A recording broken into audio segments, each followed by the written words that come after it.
और अभी अभी इजराइल पर हिज्ब के हमले, हाइफा में जोरदार धमाकों की आवाज। हिजबुल्लाह ने लेबनान से दागे रॉकेट।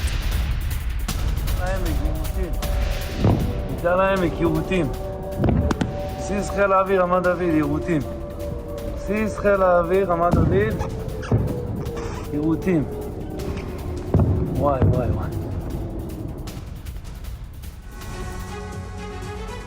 और ट्रंप की वापसी के साथ ही इजराइल ने ईरान को एटमी शक्ति बनने से रोकने का प्लान तैयार कर लिया। माना जा रहा है कि ट्रंप की वापसी इजराइल के लिए वरदान बनकर आई है। ट्रंप ईरान पर कूटनीतिक, आर्थिक और सामरिक दबाव बढ़ाने वाले हैं। इजराइल ने स्पष्ट कहा है कि ईरान को डिप्लोमेटिक और मिलिट्री इन दोनों मोर्चों पर तबाह करने का यह सबसे सटीक समय है। तेल अवीव से संकेत मिल रहे हैं कि ईरान पर 26 अक्टूबर से बड़े हमलों की तैयारी हो चुकी है और इस बार ईरान परमाणु संयंत्र भी निशाने पर है। देखिए ट्रंप की वापसी से कैसे अरब के समीकरण बदलने लगे हैं और इजराइल कैसे ईरान पर हमले की तैयारी कर रहा है।